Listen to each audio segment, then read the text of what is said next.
every business decision we've made on using prayer and considering, service is a big deal in our church, serving our community and serving each other.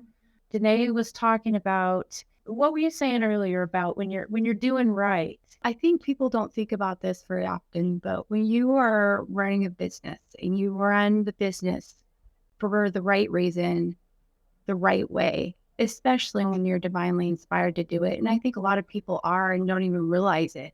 When they have a passion and they feel a calling to do something, that's the spirit guiding them to do that business or that service and to fill that role in society. So running a business can absolutely help you understand God a little better and help you create a closer relationship with him and help a lot of people along the way. I mean, it's a wonderful, positive, creative process that building a business can be.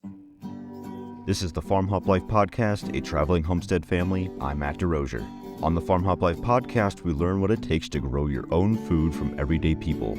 Could be a college student, grows tomatoes and salad greens on their apartment patio, a former VP of marketing for Del Taco now raising cattle in Montana, or someone who hasn't had a homestead in over 10 years. This show is aimed at teaching you what it takes to make homesteading work for you, that we all make mistakes, we all have bad days, but we can reach out and help one another thrive, and giving you the confidence needed to go feed yourself. I'm assuming, Emily, you're the one in the white t-shirt? Yes. That's Okay. me. Yeah. Excellent. And next to you are your business partners. Yep. This is Danae. She's the cinnamon queen. As you'll see her in the post, she's cinnamon queen. I'm Chief Rooster. I'm the social media manager, and this is Eric Valdez, her husband, and he's boss man. You guys are in Missouri then? Yes. Yes. Give me a little bit of background on what you guys like, what your experience has been like individually.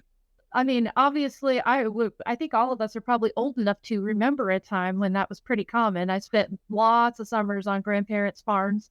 I've done plenty of stuff like that growing up, plucking chickens, slaughtering hogs, things like that.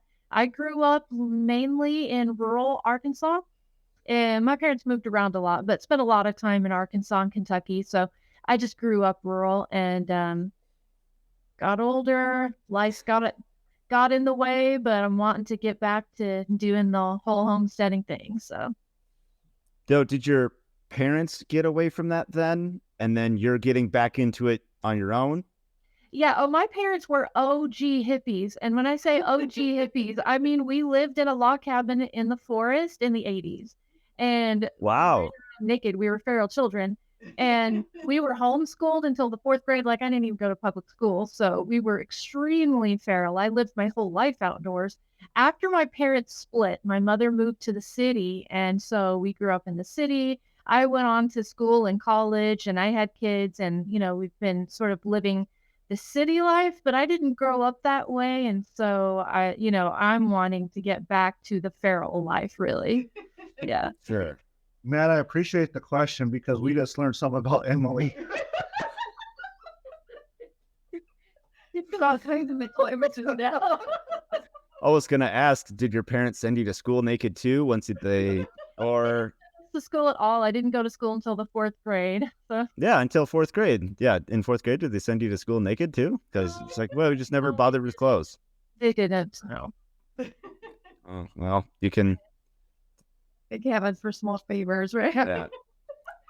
Yeah, right. Yeah. All right, what about you guys? Well, I mean, you think that's a great story. You should hear the cat castration story. Oh, geez. Yeah. All right. Oh boy. Oh, geez. Okay. Well, so my dad had this dream to live out in the country. And so when my mom died, my mom was always very city person. She loved art and culture and stuff like that. So the moment she passed, he decided he's moving us all to the country. So like within a couple months, we were in the country. He decided he was a farmer. And so we ended up with pigs and hogs, and we had a ton of cats. Imagine this is only half an acre. And it seems like a lot if you're living in the city. If you're out in the country, you've got a bunch of animals. There really isn't a lot of, we had a big garden and yeah, it was a little crazy. So my dad decided that he wanted to castrate our cat and himself. Okay, because he was making a lot of babies. A lot. Okay. And so he called the vet up and asked him how it's done. This is pre, Google. And uh, so over the phone, he told my dad how to do it. So we're all, what was this, Christmas Eve or Christmas Day or something? No, I think it was Christmas Day, the Christmas afternoon. We're all pinning this cat down. So my dad, I could castrate the cat. Okay. And evidently, my poor siblings, we were talking about this the other day because they're a little shocked that we're doing this. They're like, we have so much PTSD about animals growing up. And they were telling me how my dad would have my sisters help him castrate the piglets. And I'm just like, you mean he didn't give off after the cat? What the heck? So yeah, it's there. So the fact I'm here, right here, talking about, and that we have actual chickens, and we even have 2 pigs. Yeah. And and that let's just say I've come a long way. Have you tried castrating a chicken yet? No.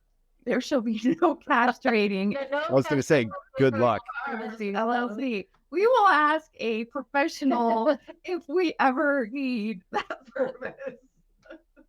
Highly recommend it. We're pretty do it yourself, but we're not that do it yourself. Probably better just to sell the chicken. Yeah. Literally anything else. Yes, exactly. All right. Go ahead. What about your background? Yeah. So I actually started my life in Southern California, but both of my parents were from the country. So as time went on, they ended up getting a small 2-acre lot in Chino, California. We had horses and chickens and a few other animals that were there. And then a few years later, we moved to a 40-acre ranch that was out in Arkansas. And so there it grew to cattle, along with the horses and the chickens. And we had rabbits at some point, a couple of billy goats, I remember. We had 21 dogs at one point sitting on the property because, oh my gosh. Yeah, it was, well, what happened was we had these small Boston Terriers and this collie that were kind of like the inside dogs, and they had a fenced area. But then we had a German Shepherd that we adopted, and then we ended up adopting the 2 hounds from next door from people that left their dogs around, and then pups started, and next thing you know, we had 21 dogs on our ranch. So we did give some away and whatnot. So, but yeah, so we would, we had a couple of horses that, helped my dad break. But we had, huge gardens on a regular basis. And then as time went on, as I got older and I was breaking away from all of that, I was very much into the country scene. Danae knew that when we met.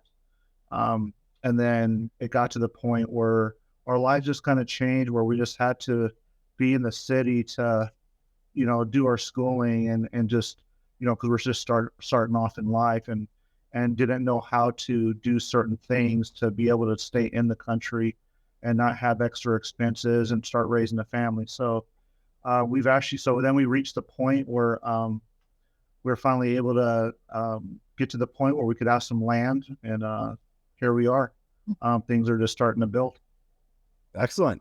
Yeah. I like that you each kind of had like your own little journey from way back when, and you all kind of like came together now. And so you guys know each other through church. Is that right? Yep. Yeah, we sure do. And Danae and I have owned a few different businesses over the years, and out of all those things I could share with you right now, Emily's like the best business partner we've ever had. Because we've had a few. And sure. bad. Okay. None of them like partnerships ended badly. I mean, good people, good experiences, but yeah, this Yeah. is a whole new This is experience. this is those ones where I'm talking to Danae. Boy, I hope I didn't say something stupid where she doesn't want to do nothing with us anymore, type thing. But yeah, we all come from the same faith and worked, just work together and we just kind of have the same goals and so it's been really good. Nice. And our Yeah. kids are the same age, so it helps. Yeah, that helps too. Yeah. There's no seniority or anything. So why did you come together to come up with it's birds? Oh crap, I just had it up. It's birds, birds and bees farms. There we go. Got it. Birds and Bees Farms. So I'll let you how did start. that come together? You started it. Well, it started with, Danae and I, working with the kids and building up our land and the farm that we're on.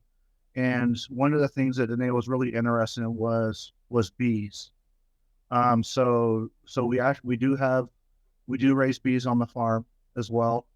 And then what happened a little bit later was we were talking about getting some chickens in order for us to basically just kind of start off with supplying our own household.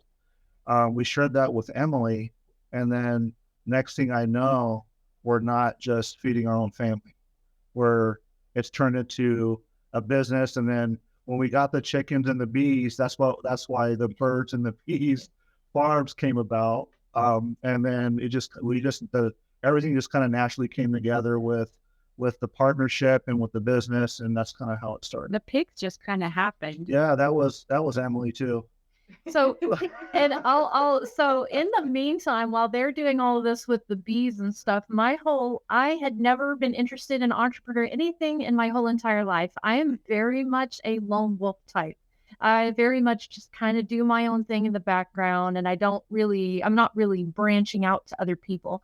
And like, it had been a spiritual impression of mine for the last probably 6 or 8 months about possibly going into business. And there was another friend of mine like a year ago who suggested we go into business together, but she was really flaky about it. And I was like, I don't know. And I had really been thinking about it, but I thought, could I really do that? Like, I've never done anything like that. And that would be putting myself out there in a way that I've not really done. And when then he came to me and said, we're thinking about doing some eggs. Do you want to do some eggs together? I'm like, oh, that'd be cool. And then like a week later, he said, me and Danae have been praying about it, and we feel like we'd like to make this a business partnership. And I had been thinking the same thing. And honestly, I'm kind of surprised that they're talking me up in terms of like business, because I'm like, I have zero experience. But apparently I'm well suited for it because we're really having fun. So Yeah, yeah. definitely. Yeah. Yeah. It's sometimes it's okay that you're new to something because you have like you might find like a different way that works for you that isn't like the traditional path, instead of like, something very structured, like, because nothing's guaranteed, right? You could have a business plan and then it just falls apart anyways. So yeah, figure it out as you go. And everyone had to start sometime, right? So Yeah. Did you want to add something to it? It's gone. So why? So bees just for honey? Like, was there a reason behind the interest in bees? Well, my oldest and youngest are autistic. And I don't know if it's a coincidence or what, but they both have severe allergies. Outdoor allergies, indoor allergies, just the point where I had an allergist who's like, you're going to be tempted to want to put him in a bubble. Don't. And it's just been it's been an ongoing issue, but I'd always heard honey was like a great way to help kind of inoculate yourself, local honey. And I'm like, man, it'd be perfect. But honey was so expensive and our budget was always so tight. I'm like, I don't know, like the only thing that made sense to me for years was having my own bees. I mean, I like bees. I'm not allergic to them. I'm not afraid of them. So I was like, I could do it. This is one of those things I could do. And I don't know. And I think just the fact, and the way I was raised and stuff, I felt like I could actually raise these bees and not get so emotionally attached to them, so that if I failed and they flew away or if they all just died, I probably wouldn't be too torn up about it. You know what I mean? Sure. Thanks. And so it seems like a really safe, emotionally safe way to start. And but just the whole experience has been crazy. I mean, there's so much involved. I mean, you have to learn a whole new language, like, and all the different supplies. I'm still not sure how in the heck the whole extracting thing's supposed to work. So we'll figure that out, I guess, when we come to it. But yeah, it's so fun watching them. And I'm like, man, I need to get a GoPro or something. It's like stick it on my forehead. So when I'm getting in there, because it's not like you can sit there with your gloved hands when you got the beehive open and the bees are literally like swarming around you. And you're like, oh, that is so cool. I want to take pictures of it. It doesn't work. But I will figure out a way though. The headband GoPro will be our next acquisition. I got an old one you can have. But yeah, so that's what I'm looking forward to, is being able to, like, there's just so many benefits to honey. So. And you have noticed a difference, or do you have yet to get your first batch of honey? Is this the first season? Okay. Batch. Yeah, first season. This year, I talked to a woman, because I've tried honey before in the past, but I couldn't really tell a difference. And come to find out, there's an actual trick to using honey to help with your allergies. And the trick is you got to stir early. Like as soon as things start getting even kind of green, you got to start taking the local honey. Okay. And so I bought a really big bottle of it from a local place called Andy's here in Union. And I started taking it like the end of February or something. And like about a tablespoon a day, not a ton, just instead of maple syrup, I'd put honey on my pancakes or just casual. It wasn't like I was taking a spoonful of it and eating it, and man, this is the best spring I've had in forever. I think since I moved to Missouri. I can breathe. I haven't taken a single dose of Claritin since this whole year. Haven't had to take one. And that's wild. It's been wonderful. I've actually can breathe. Yeah. So I'm trying to slowly get my kids taking it as well, even though it's much later in the fall. I'm like, guys, it works. It works. So I am so excited to have truly local honey from my own beehive because I imagine how much better it'd be versus 3 towns away to have honey that's literally from your backyard. Right. So yeah, I'm pretty excited. So the chickens that you guys have, what breed are they? Cinnamon queens. Cinnamon. Oh, that's what you meant by that. I've never heard of that breed before. So I'm like, I don't know what you're talking. Just like, okay, let's roll with it. Cinnamon queen, got it. And so, what are they? Are they like good for your area or? Yeah, so I was doing some research in the local area to kind of find out what people really enjoyed. And there's one particular individual that has really sold me on them. That's all he's had multiple breeds of chickens over the years in our area. And he said that the cinnamon queens seem to do really well in this area, not only in the sense of how much eggs they can produce, but also in the sense of how they could weather the tough weathers out here. So, and he's had no issues with them. So after doing that research, we decided let's start with that breed, and just start going forward with it and see what happens. How old are they now? So we got April, May, April, May. They're just over 2 months. Okay, gotcha. And they're getting big. Yeah. So I think they're almost full grown now. They sure looking awfully full grown. I mean, they're getting the red in the face, but they're pretty birds. Yeah, they are. Did you get them as chicks or pullets? Chicks. That's a lot of work. We're expecting some chicks in like a week or two here. So, Okay. yeah. Yeah. We had we had a brood box and a place for them, and to put them all in, and then we had a fun activity where once the chicken tractor was built, we had everyone taking one chick at a time and putting them in the chicken tractor. It took a little while. We got some video of it. We do have a TikTok, and that video is on our TikTok. So Nice. It's a lot of fun. How many do you have right now? 24. 24. Yep. We only lost one chick out of the whole, which kind of surprised me. I had just like mentally tried to prepare myself for losing more, but so. But I was being so careful with that.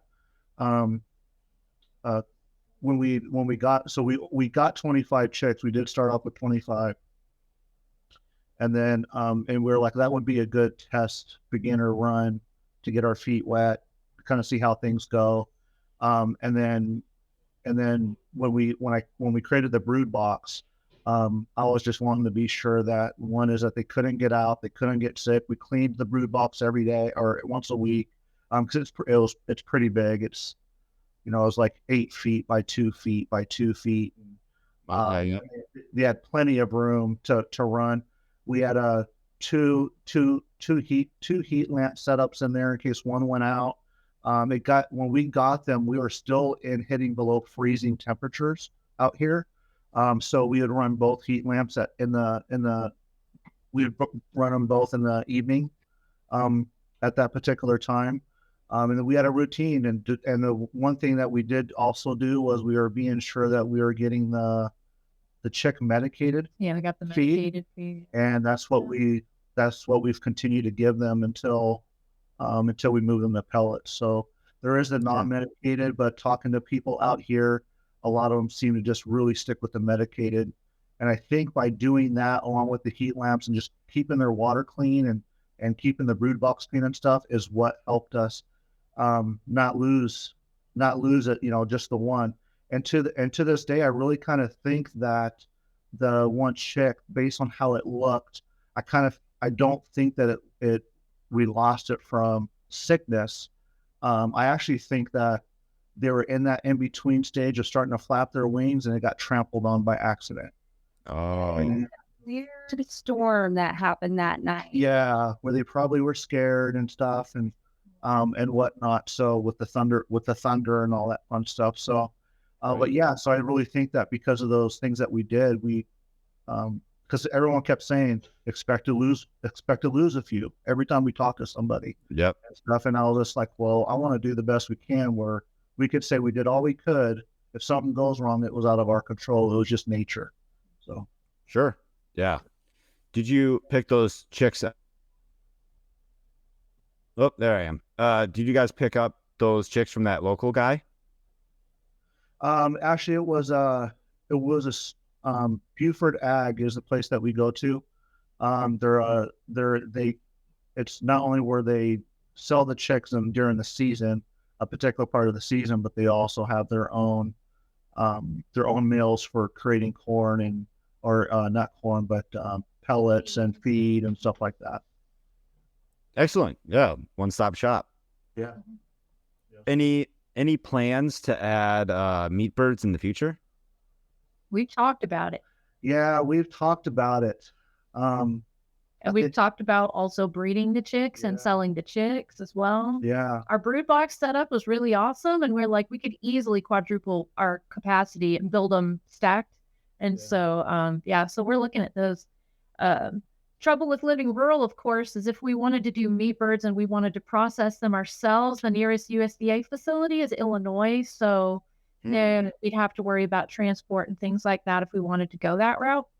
But hey, you know, if we do it, then it gives me a reason to buy another truck and trailer. And we could rent our services and transport everybody else's live birds over there to the facility and then make a little cash on the side. I don't know if it'd make up for the expense of truck and trailer, but We have a lot of birds. I would enjoy it though.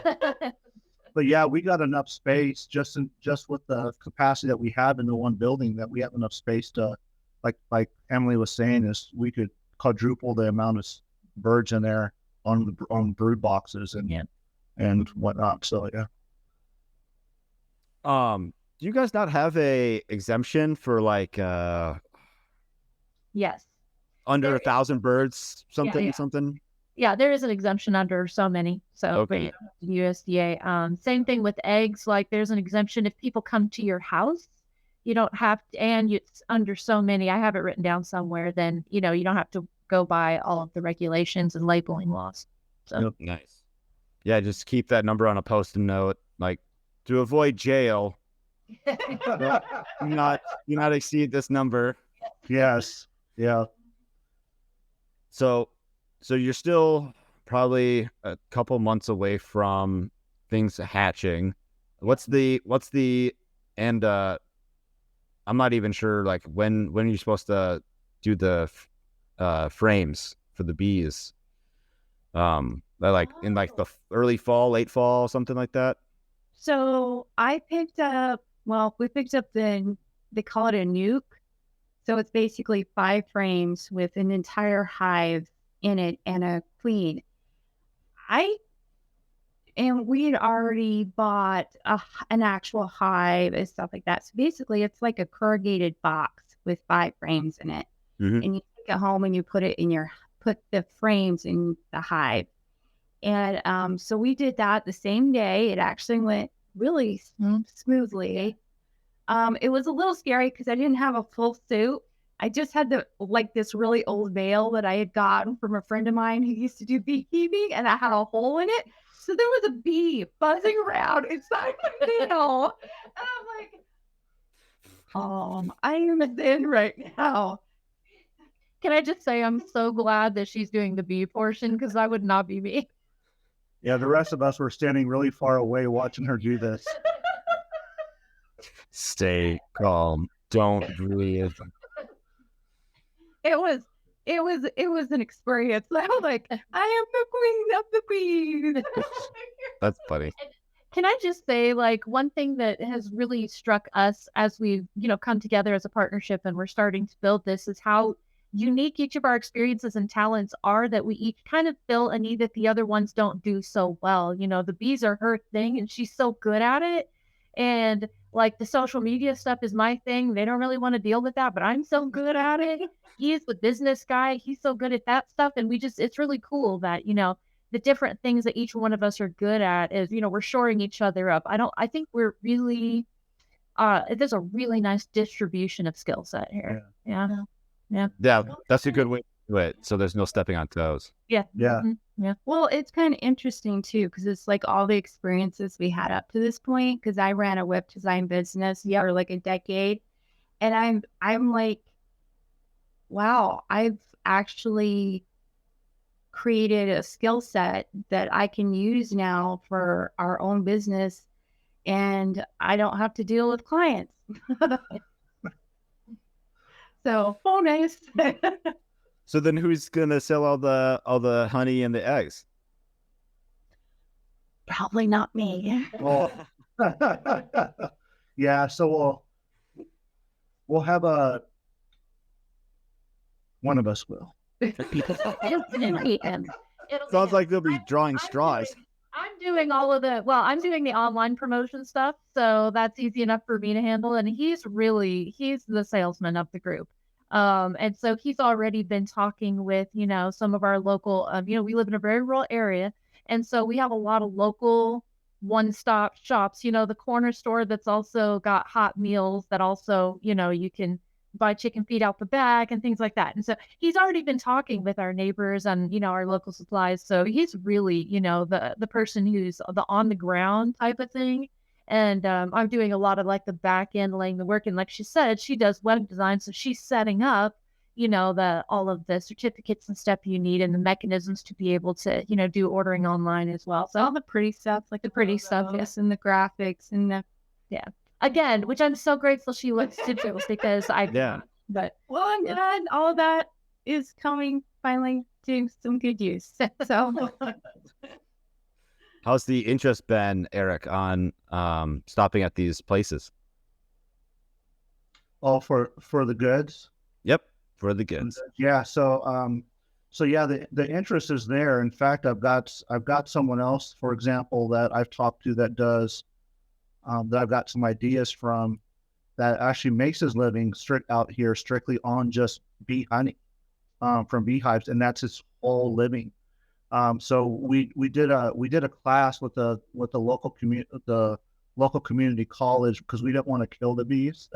So we were trying to learn all we could, and man, it was such a good networking place for us to go and gather some information. We have some people that were finding themselves up north from us that are a little bit further along with some of their stuff with honey. But the person that's in the nearby way, everyone seems to really understand it in regards to the need of it because of the value of what honey has for them as individuals. Like Danae was talking about with it helping with people with allergies if you're eating honey from the local area, and knowing where the honey's coming from and knowing that the honey has different, that you could see dark honey and light honey and understand what the differences between the two are and the season, and that kind of tells you what those two are. But yeah, everyone, and when we talk, the eggs, everyone seems to really want the fresh eggs. We actually have some other people that's around us that already uses certain media ways to sell the eggs that they have on theirs. And they always seem to sell out. So it seems to be a need, and not just a need, but a want. The boost really came in after the last egg shortages that were happening not long ago because of the flu. I don't know what they call it, the bird flu or whatever goes through. It's not the actual that goes through, and it was making the big chicken farmers flocks, just basically almost become they're gone. And when you lose a bunch of birds, I mean, as you probably know, it takes like 6 to 8 months before they could even start, your new birds could even start laying. So that's a long time not to have any cash or not to have eggs on the shelf at a grocery store that people are used to going to. And as we saw, the egg prices just went sky high, right? Because of that. So everyone seems to so other than just the finance part, it's also the community part and the health part for eggs and honey in our area that seems to be a real desire for people to be involved in and find more of it. Sure. Did you guys get a straight run of chicks, or did they all get sexed beforehand? They got sexed beforehand, right? We got all females. Yep. Yeah. Okay. Yeah. Gotcha. And we were we've been watching them thinking, is there going to be an accidental rooster in this next? So, but so far, no, we haven't. They all look like hens to me. They all look like they're going to lay. So good. Nice. Yeah. We've got 25 Rhode Island Reds coming, and there's just going to be a straight run, so it's going to be like 50, maybe 60% roosters, and so we're just going to like get them up to weight and then process them and throw them in the freezer. Maybe keep one, but we've got kind of like a mixed flock right now. They're like between 2 and 3 years old. And so we got to like phase them out and get these new ones in. So one thing we talked about, so we live pretty rural, but we live not far from St. Louis, and there's a huge backyard chicken community in St. Louis. but none of them can keep roosters because they all live in St. Louis. And so they are giving them away for free constantly on Facebook. And we have talked about going and picking up a bunch of free roosters and then selling them for cash. So that's definitely a business opportunity we're considering. A friend of mine, he lives 15 minutes from here, and I've had him on the podcast. They ended up putting an ad on Facebook saying, I think they gave him like a 2-week window. Like, we will take your roosters. You have to drop them off, but you can drop them off here and we will take them. He ended up with 70 roosters, and it took them 2 or 3 days to process all of them. So all that meat went right in their freezer. Ooh. And so it's just like, did they process them on site themselves first? Like, oh, yep. That's a lot of work. It was like, I did not help. I don't remember where I was, but I would have helped, but I don't remember what I was doing. And that was a lot. That was a lot. It's a lot of work if you're doing it the old-fashioned way and you don't have the equipment. Because we have some friends here in Missouri that actually live on the other side of the state, and our families got together one Monday evening just to have some fun together. And he had 6 chickens, and there was a mix of hens and roosters that were going to be slaughtered and plucked and refrigerated by the evening, and we got to take one home. So, but when we did it, and it was my first time ever doing it, it was fun because we had a lot of manpower, and we were watching things like chickens running around, with their heads cut off. And he was kind of sharing also that what he experienced was when he would slaughter the chicken, he had to do it out of the sight of the other chickens because they knew they picked up on what was happening, and they would start getting kind of antsy and yeah. Right. So, and it was interesting that, to know that chickens were smart enough to really understand, what was happening like that. So, but yeah, we went through the whole process, and it was a lot of work. So if you don't have the equipment, like some of these, even a mini size industrial type equipment, just to do 70 chickens, and you're doing it with hot water in a pot, them and everything else, that's a lot of work. Yeah. We've got a poultry co-op out here. It's meant for like small scale and like homestead type. It's like it's $30 a year, I think, for like a membership, and then to rent the equipment is $50 for 3 days, I want to say. So you get the scalder, the plucker, and something else like a processing table and kill cones or something like that. I don't remember. So like you get almost all the equipment to do it all. And yeah. Interesting. We're actually going out. So this Saturday we're checking out. We have a local association that does animal swaps and things, and so we're going to our first one on Saturday. And I think we're going to be checking out the associations that show up there and kind of what services they offer like that. Yeah, that's a huge benefit if you're doing doing that processing. Yeah, I didn't even know that was even an option.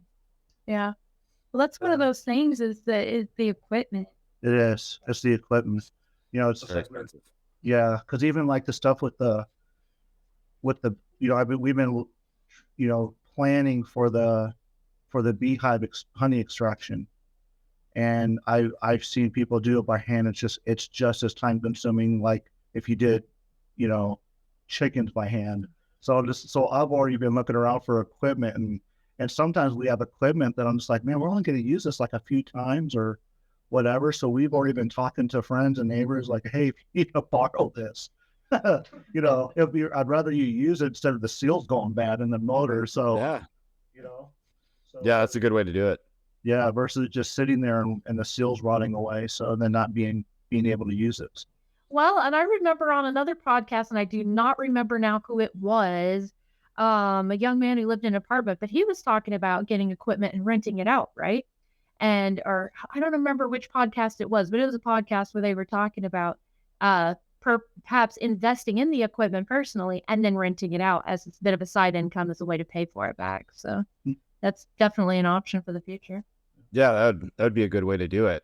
Yeah. And so like it helps to have like that community too. So you're like, hey, I know you've got this and that, and if you don't, like maybe somebody else knows somebody that can like hook you up with and make another connection. So really helps.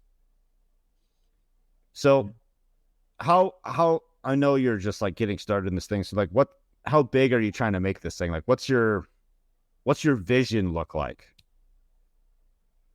Well, I know for right now, of course, I still have children in high school. And so we have right now sort of a 3 to 5 year plan to grow.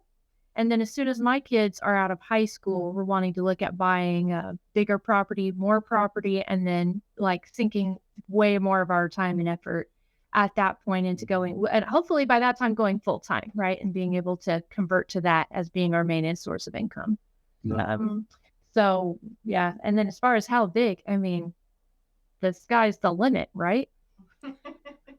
Or having enough land and kind of just always buy more. Yeah, just kind of, there's the vision of wanting to be a part of the community and help the community and just be part of that network of the community with stuff that they could help us with, we could help them with, and whatnot. But I think as we grow, we just kind of take it in steps. I mean, we have the vision of, like Emily was saying, of a larger property, making this full time, on all ends, even to the point where, I envision, hiring high school students that are, trying to save, or, interns that want to understand ag, that are in college and need intern credit, whatever it may be, to that extent, with that. So, but at the same time, I'm also seeing it in phases. So our first phase is kind of like where we're at now.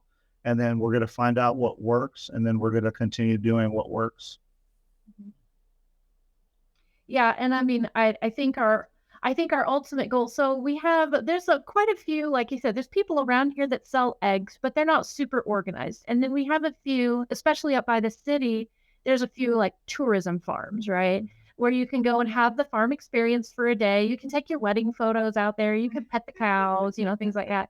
And we don't want to be either one of those. Like we want to be a actual working farm, and not just a cute little tourist experience, but a farm that people can come to buy food. And we want to be organized and make it a proper business, not just selling off of our back porch, telling our Facebook friends, come get some eggs. I mean, which we will definitely be starting. Which we will also do. Yes. But don't get us wrong. Yeah, we'll be definitely. We're not above doing that. Yeah, but of course.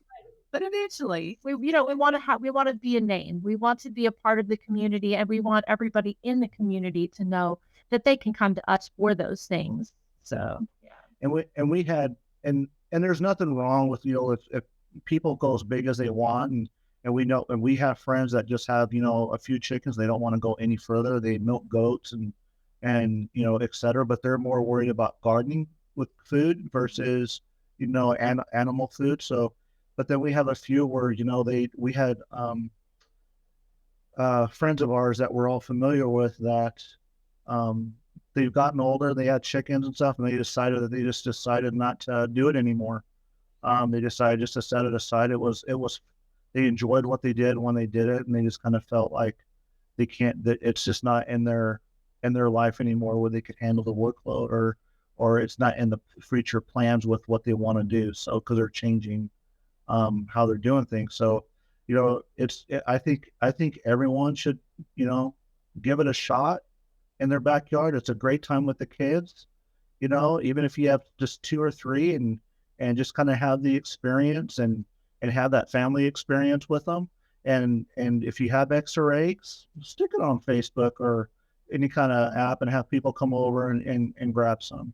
But for us, we definitely are looking at a very larger picture with the community, to be involved and just to have that relationship with everyone. So, is that where the pigs come into play as well, to like expand on? So that was my idea. That wasn't the reason why we're not called birds and bees and pigs is because that wasn't the original plan, but we had friends who had several pigs and they had two they were trying to get rid of before they bred more pigs. And so I said, Eric, what do you think if we got a couple of pigs, man? And then in the springtime, when they get fat, we could just sell them and there's some cash right there. And so now we have two pigs. And so, and then we got a boy and a girl, so they might breed. And so now the pig side of it is really just a cash flow option. So where we can just, turn over the meat and or the live animals every spring. Yeah. So that was, yeah, when she brought that up, I was like, okay, that's great. And then once I said, and I started thinking about, okay, we got to build a pig pen. How do I water them? Where do I get their food? What kind of food do they need? And then I'll start, because I've never owned pigs. And so I'm talking to our friend that we're buying it from and trying to get his ideas. And then, of course, I'm doing my own research to see what works for us. And next thing I know, I'm extremely thankful that I bought that one-man auger last year, because digging holes for the fencing and stuff was a lot of work. And, and we're still not done. I still have to do some other things for them and stuff. But the first thing was trying to hurry up and because he was so afraid that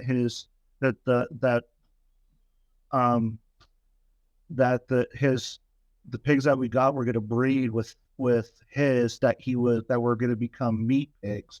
He's like, I can't have them get pregnant because they're coming close to being slaughtered, Sure.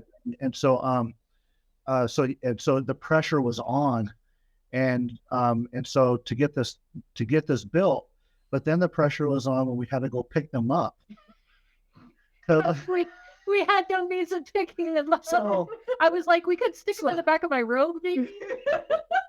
So I was like, how I go, I mean, we have a farm truck, right? And I have a trailer, but we don't, but it's not a farm truck and a trailer that you could just like throw the pigs in the back and put a leash on and go. So I was like, how are we going to do this? So, I went over there in our Honda Pilot, and these pigs aren't full grown yet. They're like 6 months, but they grew from the last week that I saw it.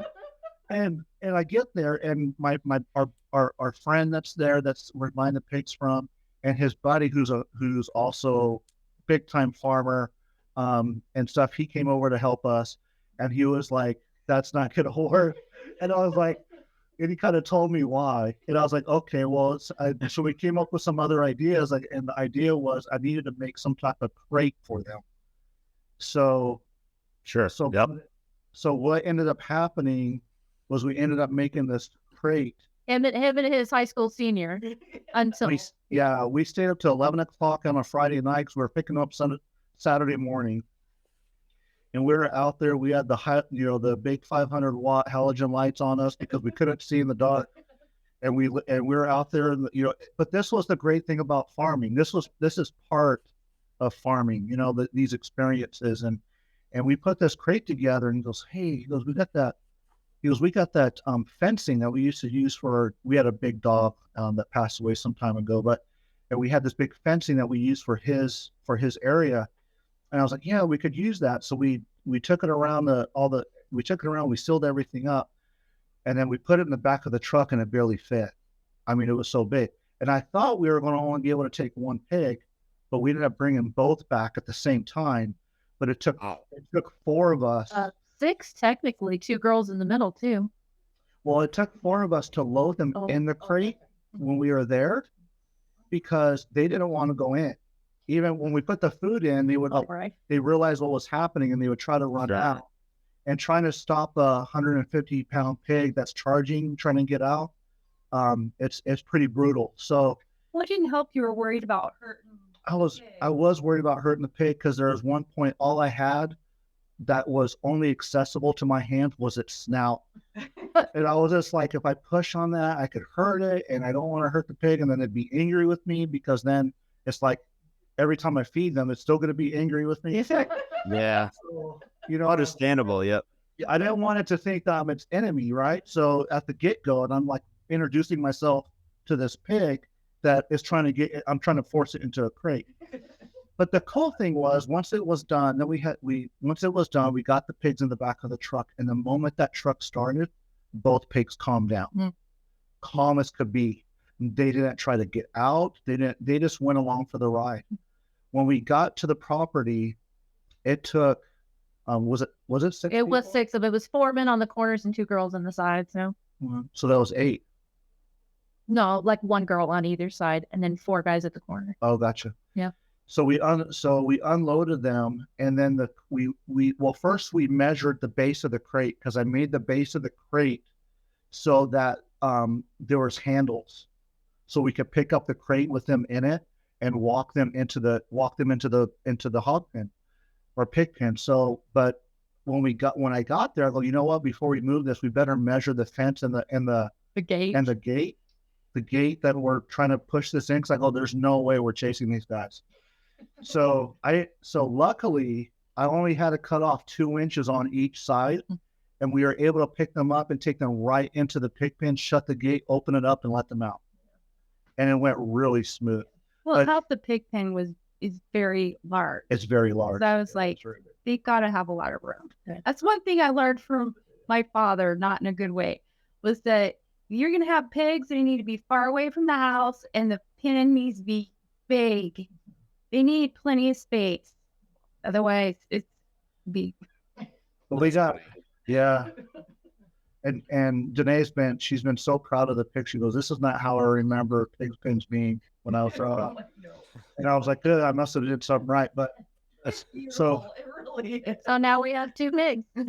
But yeah, so it's that was the experience of Emily's venture with bringing pigs on board. It sounds like it was your idea, Emily, and then Eric got stuck with all the work. Well, about that, so Eric gets stuck with a lot of work, and we talked about how we have a division of labor. So he's the guy, and he's the one who has all the experience with building things. And luckily, they also have 2 older boys, 18, and how old's Isaac? 23. 23. Okay. And so that they have been our muscle like the whole way. And so like we got to give a lot of props to him. He built the brooder box. We all worked together to build 2 chicken tractors. We all worked together to build the pig pen. But he's the real MVP, because he's the one who's doing a lot of the physical stuff and kind of directing us as to what to do on the physical stuff. Yeah. And I still haven't lost any weight. That comes later. I got to build up to it. Yeah. Apparently I'm not, building them fast enough or something. What is the breed of pig that you ended up with? Kunas. Coonies? Yep. Nice. Both of them. And he was sharing with us, the person that we bought them from, he did his research before he got it, or during why he was getting into it, I guess. And he had shared how they're just good overall pigs to have because of their temperament and whatnot. So and he goes, and then on top of that, they do produce a good amount of food.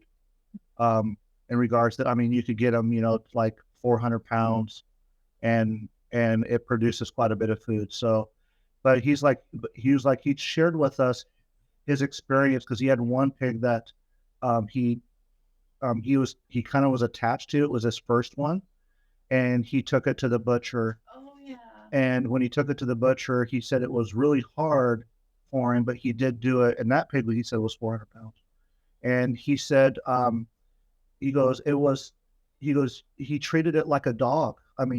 He would just call it and it would come, and he goes, they're food driven. So you just take the food and you put it in there. But he was like, here's your last meal type thing. As he was taking it to the butcher, it's up, and the pig was completely obeying him out of trust. And then he had a slaughter, so he kind of shared that experience and stuff and whatnot. So, but I was really, I don't know, proud is the right word for it, but that I was proud of how he went through with it. Like, this is what this was the purpose, and he knew how to at least get at some point have the experience enough just to cut it off so he can do what he wanted to do, and that was fill his freezer. Right. Yeah. Well, I think the difference between maybe some of these big places and what we want to do and what we've seen a lot of our friends do is animals get treated really well. Yeah. You know, they have space, they have plenty of food, they have, they can take care of themselves in a way that's more natural, and that was really important to me in particular, because I've seen what it looks like when the animals don't really get what they need, and Right. just being able to know it is worth the extra effort and, the extra time and even the extra money to make sure that the animals have a really good life while they're here, because, they're going to sacrifice their lives later for us. So gosh darn it, man, make the time they got good, But it's also for the people too, the people that are taking care of them as well, to have that, because it doesn't become, it stays homesteading. It doesn't become an industrial type atmosphere where you're just going to work. Yeah. So the idea is to, when you're having that care for them, with that, it is a two-way street. The animals benefit from it. The people that are farming are benefiting from it, as well, on an emotional and a mental level. When you get out there and you're able to do stuff with them. So and it turns into an industrial work. I mean, it's no different than going to a cubicle in a corporate office or any other job where you're just kind of going and laboring and then wanting to go home and whatnot. So there's a satisfaction to homesteading in that manner. Right. Yeah. I actually just had to dispatch a chicken last night. So like it was acting really weird. I thought it was one thing. Turns out it was something called water belly. And yeah, you can't actually treat it. Like all you can really do is like drain it, and it's probably going to come back. And so the best thing you can do is just get rid of it. And so, man, like I had it in like an Epsom, like I didn't know what it was at first. And so I'm like, I don't know if like at first it had like all this like caked on like poop on it and stuff. And so like we got that cleaned up and put it like in Epsom salt, like warm bath, like in a 5-gallon bucket, just let it sit there for 10 minutes, whatever. And then gave it like its own water dish, got a heat lamp for it because it's wet and it still gets to like 45 here at night. So you don't like, it would just get cold and then probably die. And it looked like it was getting better, but then it got worse. And so I just had to get rid of it last night. Oh, wow. Yeah. Just kind of like a mercy killing. Just, Yeah. Yep. Yeah. so, Sometimes that's what you got to do. yeah. It's the worst part of it. So you must be way up north. I'm in Montana. Oh, okay. Yeah. Yep. So Yep. almost in Idaho. Okay. All right. Yeah. Yeah. I know about where you're at. Yeah. South of Missoula, if you know where that is. Yep. Yep. For work, huh? Yeah. A couple last questions here, and then we can wrap up. So your business, like you met through your church. So how do you integrate your faith in your business? Like, what does that look like? Yeah, that was very important for us. So, in our faith, we do believe in revelation and in the gift of the Holy Ghost. And we feel, a personal responsibility to seek that revelation, I guess you would say. And so one of the very first thing we did, even after he invited, is that we all prayed about it. We all went our separate ways and we prayed about it, and to see if we felt like that was the right direction. And every business decision we've made on using prayer and considering, service is a big deal in our church, serving our community and serving each other. Danae was talking about what were you saying earlier about when you're doing right, you're what were you saying? Well, I think people don't think about this very often, but when you are running a business and you run the business for the right reason, the right way, and especially when you're divinely inspired to do it. And I think a lot of people are and don't even realize it. When they have a passion and they feel a calling to do something, that's the spirit guiding them to do that, you know, that business or that service or whatever.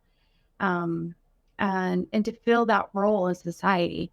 And I think it really does. So running a business can absolutely help you understand God a little better and help you create a closer relationship with Him and help a lot of people along the way. I mean, it's a wonderful, it's a wonderful, positive, creative process that building a business can be if you do it right. Yeah. So we definitely, that's important to us to involve God in all of our decisions. And we're doing this with a focus on community and family and building those relationships. And so, like Danae said, if you're doing it for the right reasons, I think, you could just do a lot of good in the world. So, yes, we're building a business. Yes, we're wanting to be able to provide for our own families, but we want it to be meaningful. Like Eric said, we don't want to just be punching a clock. We could do that just as well on our day jobs, which we're doing now. So, what good is that doing the world just sitting there behind a keyboard, right? Right. Yeah. No, there's nothing wrong with that at all. I think that's a good focus for sure. Yeah, a lot of so like all when we as we're building our business plans and stuff like that, when we talk about each individual section of that particular part, we have pretty deep discussions about it. We pray about it. We have our impressions on it, and it's to be sure that that we're not only blessing our own lives with our efforts, but also blessing the lives of others. And where they could, even if they only came over, we have what's called like a homestead day. We have people that come over and it builds a little bit of community and people learn some skills and they we had one particular person that came over and was extremely excited that she got to run a skill saw. I mean, not a skill saw, but a miter saw. Those just those types of things when they go away and they're feeling good about what they experienced and so it's not even always about the end product. It's just about where can someone be blessed, and even if it's only for 30 seconds, what was it that how did we touch them in this process? So our business plan is very down that road to be sure that we're keeping that in mind. But at the same time, we still, like Emily was saying, we're still building a business. So, but it's going to be in such a way that people want to be here. People don't, not be, and if they decide that they want to not be here, they'll still leave, hopefully they'll still leave with a smile on their face and say, you know what, there was a good life experience, just like the experiences you heard from all three of us from the time that we were little until now. Hopefully this will be that one experience. And as people get older or they change paths in their own lives, that it'll somehow benefit them. Yeah, I think that, making food as like an experience for people is like a good like connection to, it means something more. So, yeah. And if I can say as well, we just, with the increase in technology and personal devices, we become more and more granulated and insulated and insular. And that sense of community and family is kind of being lost. And so not just even food, but the experience, as he was saying, of people working together, working outdoors, having a social experience, either with community or friends or family.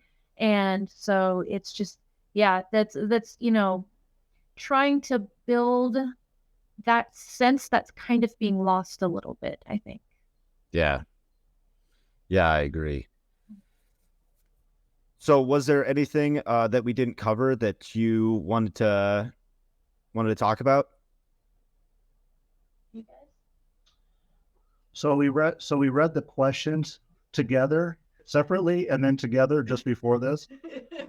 So I think we covered some of the high points that we all talked about, but I think one of the things that we didn't cover that I think that we're all kind of excited about is what's worked and what hasn't worked. Yes. Okay. Let's get into it. All right. So who wants to go first? I'll do the easy one, the hog pen. I'll take the easy one. That one, we were so excited at how we did. We posted a lot of pictures on Twitter. And like you said, it was kind of a last minute deal. And from the time we said we'll take the pigs, we had like 2, maybe 3 weeks to get this thing built. So their property here is 3.5 acres, and half acre is like down at the base of the hill in a forest. So we carved it. What is it? 16, 8 by 16 or 16 by 32? It's 16 by 32. A 16. We carved out a 16 by 32 section of that forest. We had a bunch of teenagers, and we all just like tore that thing up. He had the one-man auger, and so he bore all of those holes, and we put those posts in. And I mean, in less than 3 weeks between all of us, we had a whole entire hog pen built. And it is built to withstand anything. Those pigs will never get out unless someone leaves the gate open.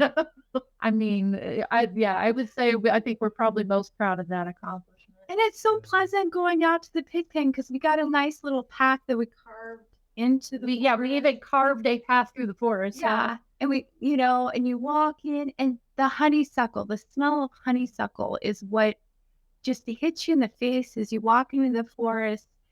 And then you literally have to be right up to the gate before you start smelling those pigs. Yeah. And it's not even that bad. I can tell you, pigs can just smell horrible if you got too many and too small of a pen, but it really isn't that bad. Yeah. And so I would just like, this is perfect. This is exactly the perfect scenario for pigs. You big pen in the middle of the forest, far away from your house, like a whole acre away from your house, and covered by honeysuckle. I mean, yeah. It's great. So yeah, that I have to say, pretty proud of that whole setup, and I had very little to do with it, but I'm still pretty happy about it. All right, so you got to tell them about your feeding and watering system. Yeah, chicken tractors, a big fail. The big fail and the big success. There's a fail and a success. Yeah. So we did a lot of research and got a lot of different ideas from different people in regards to chicken coops versus chicken tractors, the different types of chicken tractors, all these different things. And I was just like, well, I loved a lot of the stuff that I've seen, and we talked about it. We put it on the big screen and discuss it. And then it got to the point where I was just like, well, none of these really work for us. So we engineered what worked for us by taking the ideas of the stuff that we have learned. And I could say that one of the things in regards to the success and the failure of these chicken tractors, the success was the watering system, because what I didn't want to do was, I love being around the chickens. I could call them sweet babies and they come running to me. But when you have to get up and feed and water them multiple times, a day, you kind of want to make it where it's enjoyable and easier, especially when you have to start thinking about winter and you got snow and stuff like that. So I was like, well, I don't want to have to get in the chicken tractor every day. So how do I make it where I can quickly feed and water them from outside the tractor? And what we did was bought PVC pipes, and we have a PVC pipe that goes down like a stack with a 90-degree angle with another PVC pipe, and we bought the chicken nipples for watering, and we stuck them in there. Works fantastic. Works really good. The chickens love it.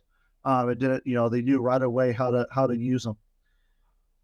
The chicken feeder side, not so good.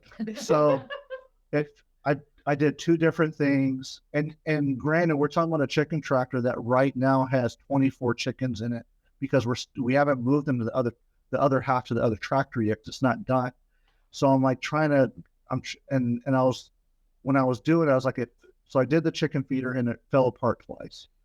And, and I did it two different ways. The first time the feed wouldn't go all the way down. I mean, I had a feeder that was probably, I'm trying to look at the camera, probably about about 2.5 feet or so long, because, 24 chickens, when one starts to eat, they all want to eat, type thing, and they're not trampling over each other. So, so I was like, well, I did that, but then it worked well the first run through, but when you kept trying to refill it, it wouldn't go all the way down. So I was like, well, this isn't going to work.